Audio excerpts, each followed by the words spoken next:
Good morning, student. Good morning, everyone. Good morning, class 9. Myself Kailash Chautiya. मेरा नाम कैलाश चौटिया है और मैं Shri Raghunath senior secondary school जो रतनगढ़ का सबसे अच्छा स्कूल है उसमें कक्षा 9 में ऑनलाइन क्लासेज में सामाजिक विज्ञान पढ़ा रहा हूँ.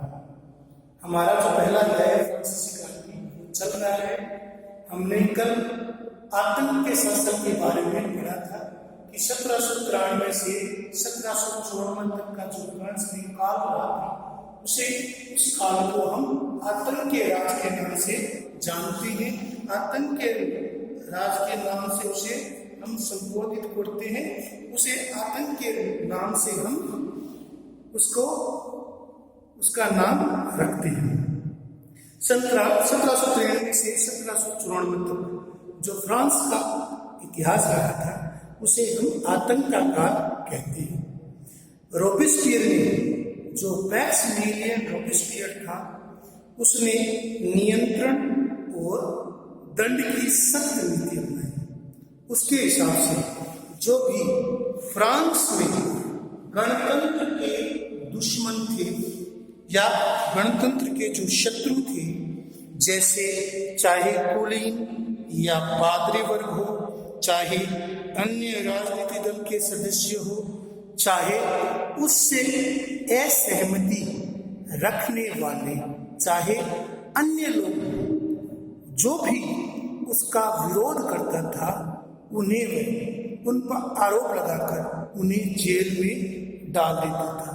और यदि इन आरोपों को वह जैकोबिन दल के विरुद्ध लगने वाले आरोपों को राष्ट्रद्रोह की संज्ञा देता था.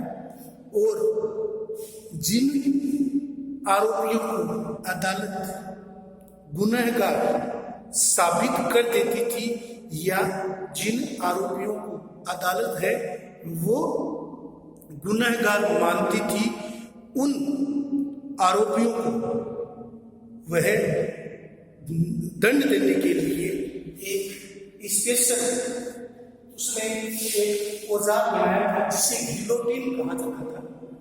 जो डॉक्टर गिलोटिन के नाम से प्रसिद्ध हुआ था, जिसकी खोज डॉक्टर गिलोटिन ने की थी. गिलोटिन दो पत्थरों के बीच में दो आरेनुमा प्लेट होती थी जिसमें व्यक्ति का सिर रखकर उसे कलम कर दिया जाता था, सिर काट दिया जाता था. गिलोटिन दो पत्थरों के बीच दो जो लोहे की आरियां होती थी उसके बीच लगे हुई होती थी, जिसमें किसी भी विद्रोही का सिर रखकर, जिसे अदालत ने दोषी माना है, उस व्यक्ति का सिर रखकर उसका सिर उड़ा दिया जाता था, उसका सिर कलम कर दिया जाता था, उसका सिर काट दिया जाता था. इस प्रकार 1793 से जो 1754 तक का जो काल था वह इतिहास में, फ्रांस के इतिहास में आतंक के काल के नाम से जाना जाता है. रोबेस्पियर सरकार, जो मैक्सिमिलियन रोबेस्पियर था, उसकी सरकार ने एक कानून बना दिया जिसके हिसाब से मजदूरी और कीमतों की अधिकतम सीमा उसने तय कर दी थी कि कितनी मजदूरी मिलेगी और कितनी कीमत पर कौन सी वस्तु को बेचा जाए. उसने कीमतों की और मजदूरों की राशनिंग कर दी थी कि किस कीमत पर वस्तुओं को बेचा जाए और कितनी मजदूरी ली जाए. यहाँ तक कि उसने गोश्त, जो फ्रांस के लोगों का प्रमुख भोजन था, गोश्त और पाव रोटी, जिसे हम डबल रोटी कहते हैं, जो डबल रोटी की दुकानें होती थी उन्हें बेकरी कहा जाता था. तो गोश्त और पाव रोटी जहाँ पर मिलती है उन दुकानों की उसने राशनिंग कर दी. गोश्त और पाव रोटी की दुकानों की उसने राशनिंग कर दी. किसानों को अपना अनाज शहर में लाना और निर्धारित कीमत पर बेचना उसने अनिवार्य कर दिया था. किसानों के लिए अपना अनाज शहरों में लाना और शहरों में जो निर्धारित कीमत थी उन दुकानों पर अनाज बेचने के लिए उन्हें बाध्य कर दिया गया था. सफेद आटे से बने हुए मूल्यवान रोटी उसने अवैध घोषित कर दिया और साबुत गेहूं से बनी हुई, साबुत गेहूं को मिलाकर बनी हुई जो समता रोटी थी उसे लोगों को खाना अनिवार्य कर दिया। लोगों के लिए समता रोटी खानी अनिवार्य कर दी, क्योंकि साबुत गेहूं से बनी हुई जो रोटी थी वो बराबरी का प्रतीक थी, इसलिए समता रोटी खाना उसने अनिवार्य कर दिया। बोलचाल और संबोधन में भी बराबरी का आचार विचार लागू करने का प्रयास किया गया। बोलचाल और संबोधन में भी बराबरी का व्यवहार, बराबरी का आचरण, बराबरी के शब्दों का उसने उच्चारण लागू कर दिया। जो परंपरागत मानशूर और मदाम, मानशूर सर और मदाम का मैडम, मानशूर का सर और मदाम का मैडम, इन शब्दों को हटाकर उसने समतावादी शब्द फ्रांसीसी पुरुष और महिलाओं के लिए शीतोइन, पुरुषों के लिए शीतोइन और महिलाओं के लिए शीतोइन, पुरुषों के लिए शीतोइन और महिलाओं के लिए शीतोइन शब्द उसने शुरू कर दिए। पुरुषों के लिए उसने शीतोइन और महिलाओं के लिए शीतोइन शब्द है उसने लागू कर दिए थे। ये शब्द उसने संबोधित करना शुरू कर दिया था। उसने चर्चों को बंद कर दिया, चर्चों को समाप्त कर दिया, चर्चों पर प्रतिबंध लगा दिया और चर्चों के जो भवन थे उन्हें या तो बैरक के रूप में या कैद खाने के रूप में, बैरक या कैद खाने के रूप में रूपांतरित कर दिया गया था। रॉबेस्पियर, मैक्सिमिलियन रॉबेस्पियर ने जो अपने नीतियां थी उसे इतनी शक्ति से लागू किया था, उन नीतियों को इतनी कठोरता से लागू किया था कि जो उसके समर्थक थे, जो उसका समर्थन करने वाले थे, जो जनता थी वो त्राही करने लगी थी, वो भी जनता है वो बेचैन हो गई थी। उसने अपने कानूनों को, उसने अपनी नीतियों को इतनी कठोरता से लागू किया कि जनता त्राही काम करने लगी थी, जनता त्राही करने लगी थी। उस पर आरोप लगाए गए थे, अदालत में उस पर मुकदमा चलाया गया था। 1794 में अदालत ने उसे दोषी माना, अदालत ने उसे दोषी मानते हुए फांसी की सजा दी थी और अगले ही दिन उसे गिलोटिन पर चढ़ाकर उसका सिर धड़ से अलग कर दिया गया था, उसके सिर को अलग कर दिया गया था, उसके सिर को विभाजित कर दिया गया था, उसके सिर को काट दिया गया था। इस प्रकार फ्रांस में जो निरंकुश शासन था, आतंक का शासन था, उससे वहां के लोगों को मुक्ति मिली। आज क्रांति है, क्या महिलाओं के लिए क्रांति हुई? महिलाएं फ्रांस के समाज में शुरू से ही महत्वपूर्ण गतिविधियों में शामिल रही। फ्रांस की समाज की महत्वपूर्ण गतिविधियों में वहां की महिलाओं ने भी महत्वपूर्ण योगदान दिया। फ्रांस के समाज में जो महिलाएं थी उन्होंने बढ़ चढ़कर हिस्सा लिया। फ्रांस की जो महिलाएं थी, चाहे कुलीन वर्ग हो, चाहे मध्यम वर्ग हो, चाहे समाज का द्वितीय श्रेणी, उन्होंने मिलकर काम किया। उन्हें उम्मीद थी कि उनकी भागीदारी क्रांतिकारी सरकार का उनका जीवन सुधार करने के लिए प्रेरित हुई। तृतीय श्रेणी की जो महिलाएं थी वो जीवन निर्वाह के लिए मजदूरी करती थी। तृतीय श्रेणी जो समाज में किसान, मजदूर और श्रमिक वर्गों से जुड़ा हुआ था, उसे तृतीय श्रेणी की महिलाएं थी। वो जीवन निर्वाह के लिए काम कर रही थी। वे सिलाई बुनाई, कपड़े की धुलाई करती थी, बाजारों में फल फूल सब्जियां बेचती थी और संपन्न घरों में नौकरानी के रूप में काम करती थी। फ्रांस में जो तृतीय स्टेट था उसकी महिलाएं सिलाई बुनाई, कपड़ों की धुलाई, बाजारों में फल फूल सब्जियां बेचना और घरों में जाकर मेड, सर्वेंट या महिला नौकर के रूप में काम करती थी, महिला सर्वेंट के रूप में काम करती थी। अधिकांश महिलाओं के पास पढ़ाई लिखाई और व्यवसायिक प्रशिक्षण का मौका नहीं था।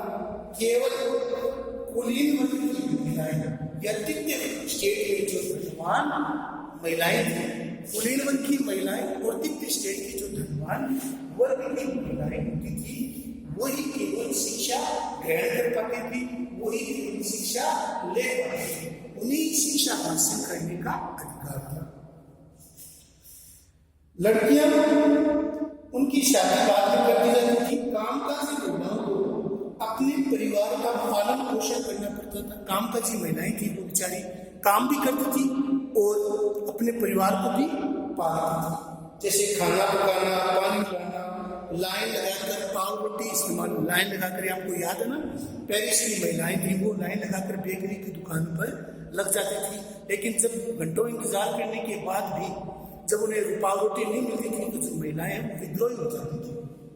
बच्चों की देखभाल करना, उनकी मजदूरी भी पुरुषों के मुकाबले कम होती थी। महिलाओं की जो मजदूरी थी वो भी पुरुषों के मुकाबले कम थी। महिलाओं ने अपने हितों की हिमायत करने और अपने हितों की चर्चा करने के लिए, अपने हितों की हिमायत करने के लिए, अपने हितों की चर्चा करने के लिए राजनीतिक क्लब बनाने शुरू कर दिए थे। ऐसे राजनीतिक क्लब ने फ्रांस में अस्तित्व में आए थे, जिसमें महिलाएं थी वो राजनीतिक क्लब चला रही थी। ऐसे करीब 60 क्लब अस्तित्व में आए थे। उन 60 क्लबों में कई क्लब थे वो महत्वपूर्ण थे, लेकिन जो सबसे महत्वपूर्ण था the society of revolutionary and Republican women सबसे महत्वपूर्ण क्लब था। उनकी मांग थी कि महिलाओं को पुरुषों के समान राजनीतिक अधिकार मिलने चाहिए। जैसे पुरुषों को राजनीतिक अधिकार दिए गए हैं, 25 साल के ऊपर के पुरुषों को जो 3 फ्रैंक का कर चुका पाते थे उन्हें फ्रांस का सक्रिय नागरिक माना जाता था। जब 1791 में फ्रांस का संविधान बना तो संविधान के प्रारूप के अनुसार फ्रांस में महिलाओं को वोट देने का अधिकार नहीं दिया गया, उन्हें निष्क्रिय नागरिक का दर्जा दिया गया था। असेंबली के लिए चुने जाने और राजनीतिक पदों के लिए उन्होंने मांग की थी। प्रारंभिक वर्षों में क्रांतिकारी सरकारों ने महिलाओं के जीवन में सुधार लाने के लिए कुछ कानून भी पास किए, जैसे महिलाओं के लिए विद्यालयों की स्थापना की गई थी, लड़कियों के लिए स्कूली शिक्षा अनिवार्य बना दी गई थी। अब पिता उन्हें उनकी मर्जी के खिलाफ शादी के लिए बाध्य नहीं कर सकता था। शादी को अनुबंध माना गया और नागरिक कानून के तहत उनका पंजीकरण किया जाने लगा। तलाक को भी कानूनी रूप दिया गया। मर्द और औरत दोनों को उनकी अर्जी देने का अधिकार दिया गया। अब महिलाएं व्यवसायिक प्रशिक्षण प्राप्त कर सकती थी, कलाकार बन सकती थी, छोटे मोटे व्यवसाय भी चला। फिर भी राजनीतिक अधिकारों के लिए महिलाओं का संघर्ष जारी रहा। आतंकी काल जो फ्रांस में 1793 से 1716 तक था, उसमें महिला को बंद कर दिया गया था। उनकी राजनीतिक गतिविधियों पर प्रतिबंध के लिए कानून बनाए गए थे। राजनीतिक गतिविधियों पर प्रतिबंध के लिए कई कानून बनाए गए थे। कई जानी मानी महिलाओं को बंदी बनाकर जेल में डाल दिया गया था। यहाँ तक कि कई महिलाओं को फांसी पर भी चढ़ा दिया गया था। मताधिकार और समान वेतन की मांग को लेकर महिलाओं का आंदोलन है 19वीं और 20वीं शताब्दी तक भी चालू रहा या जारी रहा। उन्होंने मताधिकार के लिए उन्होंने संघर्ष किया। मताधिकार आंदोलन को उन्होंने जारी रखा। क्रांतिकारी आंदोलन के दौरान फ्रांसीसी महिलाओं ने अपनी स्मृति के रूप में इन्हें जिंदा रखा। अंततः 1946 में फ्रांस की महिलाओं ने मताधिकार हासिल कर लिया। आज का जो हमारा टॉपिक है, क्या महिलाओं की क्रांति हुई, महिलाओं ने अधिकारों की हिमायत करने के लिए और उन पर चर्चा करने के लिए महिलाएं रखने के लिए, महिलाओं ने अपने राजनीतिक अधिकारों के लिए, अपने राजनीतिक अधिकारों के लिए, अपने मताधिकारों के लिए उनको पूरा करने के लिए क्लब बनाने शुरू कर दिए। फ्रांस में ऐसे 60 के करीब क्लब फ्रांस की क्रांति के बाद बने थे। उनमें से कई क्लब थे वो टूटे बिखरे, लेकिन जो सबसे महत्वपूर्ण क्लब था उनमें सुधा society of revolutionary and republic women सबसे प्रमुख था। महिलाओं की मांग की उन्हें पुरुषों के समान मताधिकार दिया जाए, उनके वेतन है उन्हें पुरुषों के समान ही उन्हें नागरिक का दर्जा दिया। लेकिन तो 1751 में जो संविधान बना उससे महिलाओं को निराशा हुई, क्योंकि उनके मताधिकार को अस्वीकार कर दिया गया, उन्हें निष्क्रिय नागरिक का दर्जा दे दिया गया, उन्हें निष्क्रिय नागरिक माना गया, उन्हें निष्क्रिय नागरिक के रूप में स्वीकार किया गया। 1791 के दौरान जो आतंक का काल रहा था, जिसमें मैक्स वीनर का शासन रहा था, उसने महिलाओं पर कई पाबंदी लगा दी थी, महिला को बंद कर दिया था, उनकी राजनीतिक गतिविधियों पर प्रतिबंध लगा दिया गया। महिलाओं ने अपने मताधिकार और वेतन की समानता को लेकर, अपनी मांगों को लेकर अपने आंदोलन जारी किए। महिलाओं ने अपने मताधिकार को लेकर अपना संघर्ष जारी रखा। महिलाओं का मानना था उन्हें मताधिकार मिलना चाहिए, समान कार्य के लिए समान वेतन होना चाहिए। महिलाओं के द्वारा मताधिकार को लेकर 19वीं और 20वीं शताब्दी में भी मुख्य आंदोलन चलाए गए, जिसके तहत कई नारीवादी संगठन बने। उन नारीवादी संगठनों ने फ्रांस में समान मताधिकार, समान वेतन को लेकर अपना संघर्ष जारी रखा। फ्रांस में 1946 में जाकर फ्रांस में महिलाओं को वोट देने का अधिकार हुआ। महिलाओं के आंदोलन में सफल रहे। 1946 में फ्रांस की महिलाओं ने मताधिकार प्राप्त कर लिया था, या वोट देने का अधिकार उन्हें मिल गया। तो महिलाओं ने अपने वोट करने के लिए, उन पर चर्चा करने के लिए कुछ समृद्ध किया, खुद के क्लब बनाए। 60 से ज्यादा फ्रांस में क्लब बने, लेकिन सबसे अधिक क्लब था the society of missionary and public women, सबसे विशुद्ध क्लब था। महिलाओं की मांग थी पुरुषों के समान में अधिकार दिया जाए। 1791 में संविधान के द्वारा उन्हें निष्क्रिय नागरिक का दर्जा दिया गया था। राजनीतिक अधिकारों के लिए महिलाओं का संघर्ष जारी रहा। 1793 से 94 के आतंक राज के दौरान महिला आंदोलन को बंद करने और उनकी गतिविधियों पर प्रतिबंध लगाने का कानून पास किया गया था। उनकी गतिविधियों को सीमित करने वाला कानून पास कर दिया गया था, जिसके तहत कई महिलाओं को, जो कई प्रसिद्ध महिलाएं थी, उनको बंदी बना दिया गया, उनको जेल में डाल दिया गया, यहाँ तक कि कई महिलाओं को फांसी पर चढ़ा दिया गया था। महिलाओं के द्वारा मताधिकार को लेकर और समान वेतन को लेकर महिलाओं का संघर्ष जारी रहा। 19वीं और 20वीं शताब्दी में ये संघर्ष जारी रहा, जिसमें महिलाओं ने वोट देने के लिए और समान कार्य के लिए, समान वेतन के लिए अपनी मांगों को जारी रखा।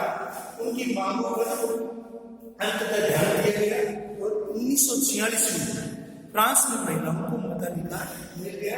1946 में महिलाओं को मताधिकार प्राप्त हुआ। तो महिलाओं ने चर्चा के लिए उनको संगठित किया, उनके क्लब बनाए, उनकी मांगे रखी, राजनीतिक अधिकारों की मांग रखी।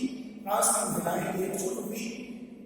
जो आतंक का शासन था उस काल के दौरान फ्रांस में जो महिलाओं की गतिविधियां उन्हें सीमित कर दिया गया था, उन्हें पारिवारिक कार्य माना गया था।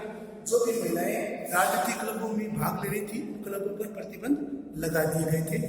उन महिलाओं को बंद कर दिया गया, उनकी राजनीतिक गतिविधियों पर अंकुश लगाया गया। मताधिकार और समान वेतन को लेकर के नाम का संघर्ष जारी रहा। अगली शताब्दी में चलता रहा। अंततः 1946 में जाकर महिलाओं को वोट देने का अधिकार।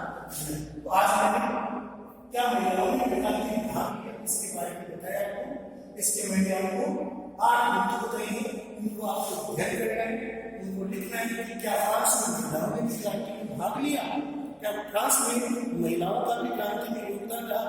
कितने स्टेट की महिलाएं जो फल फूल बेचने, सब्जी बेचने या जो कुलीन वर्ग थे उनके घरों पर महिला मेड का काम करती थी, क्या उन्होंने क्रांति में भाग लिया?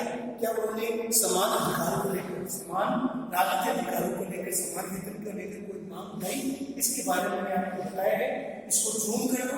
अगर आवाज स्पष्ट नहीं आ रही है तो ऐसा, जब किसी के पास ब्लूटूथ है तो ब्लूटूथ का प्रयोग कर सकता है और अच्छे से आवाज सुन सकता है। इसको लिखना है, याद करना है, समझना है।